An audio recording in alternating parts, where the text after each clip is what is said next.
première fois en tant que jury à Cannes, dans la catégorie design. Peut-être pour commencer, vos premières impressions. Les impressions, elles sont super bonnes. On m'avait dit beaucoup de choses sur Cannes, sur le jury, des choses moins bonnes, des choses très très bonnes. Et moi, j'en sors qu'avec une expérience hyper positive en fait de ces 6 jours. Le fait d'avoir un groupe de gens d'univers en fait complètement divers, c'est-à-dire des gens qui viennent du design produit, des gens qui viennent du digital, des gens qui viennent que juste du graphic design, des petites agences, des grandes agences. Ça a créé en fait une émulation en fait dans ce groupe-là et des discussions qui étaient extraordinaires. Et concernant la catégorie en tant que telle, quelle spécificité finalement cette année par rapport aux éditions précédentes? Je ne sais pas s'il y a une spécificité parce que en fait, le milieu du design, c'est vrai qu'on est dedans en fait, depuis longtemps et c'est vrai que ça fait 4-5 ans, je dirais que Cannes vraiment s'oriente vers je dirais, des projets qui servent je dirais, des causes en général et je pense qu'on est dans la continuité en fait, de ça. C'est-à-dire que là, on était vraiment dans une session où j'ai senti quand même que l'honnêteté, l'accessibilité et l'inclusivité étaient vraiment les mots d'ordre je dirais, de tous les projets qu'on a jugés au quotidien. Après, bien sûr, il y a les filtres classiques de Cannes, c'est-à-dire on rentre par l'idée, sans idée, il n'y a pas de projet. Le craft, hyper important, on est quand même dans une catégorie design, donc à un moment donné, il faut quand même que la qualité je dirais, du visuel et de l'exécution soit parfaite. Et il y avait quand même un critère de ce qu'on a appelé en fait impact, donc vraiment le côté durable en fait, des idées. Pas forcément des idées qui soient des one-shot, qui soient juste des idées en fait, pour communiquer, mais des idées qui vont avoir en fait, un impact en fait, à long terme sur les gens, à la fois sur leur manière de penser et sur leur comportement.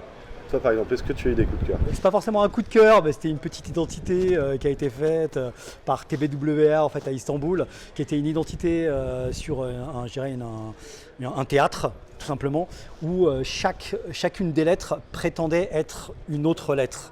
C'est-à-dire que le mot théâtre était écrit, le T de théâtre était écrit avec un 7, le E de théâtre était écrit avec un 3. Et pour moi, c'est exactement ce qui est, je dirais, le rôle d'acteur. C'est-à-dire, à un moment donné, on joue un rôle. C'est-à-dire que j'essaye de devenir en fait quelqu'un. Et donc, chaque lettre en fait devenait en fait une autre lettre à l'intérieur de l'identité. Et ce qui était en fait assez génial pour moi. Côté français, quel bilan peut-on faire du coup de la catégorie design cette année?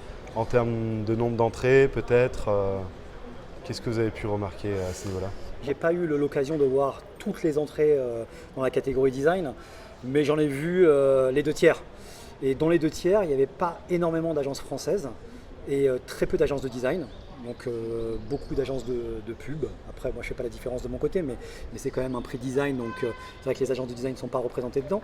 Et après, dans les shortlists, donc sur la grande shortlist qu'on a eue en fait sur laquelle a délibéré, il y avait très très peu de prix.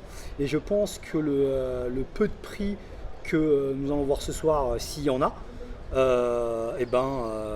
c'est infime par rapport, je dirais, au nombre d'agences de créa qui sont en France. D'accord. Est-ce qu'on peut du coup, de la même manière, considérer que la question se pose de la place des agences de design pures dans la catégorie design, leur représentativité?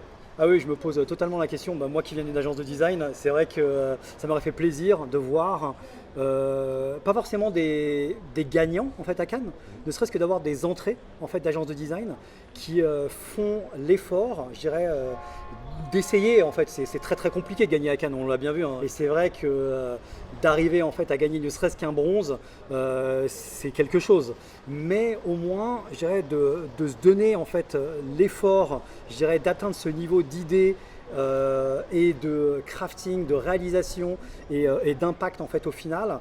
Je pense que ça pourrait aider, je dirais, le niveau du design français à s'élever en fait, d'un niveau et d'arrêter en fait, d'avoir une sorte de frustration, je dirais, et de complexe par rapport en fait, aux agences de pub. Et si on pouvait associer au moins, je dirais, une discipline et un certain type d'agence, je dirais, à cette discipline-là, ça serait déjà un très très grand pas de fait pour notre industrie. Kéredine, grand merci d'avoir pris le temps de nous rejoindre sur la terrasse. On te souhaite un bon festival et puis le meilleur pour la suite. Merci à vous, merci Stratégie et kiffez bien Cannes, c'est le premier jour. Merci beaucoup. Merci.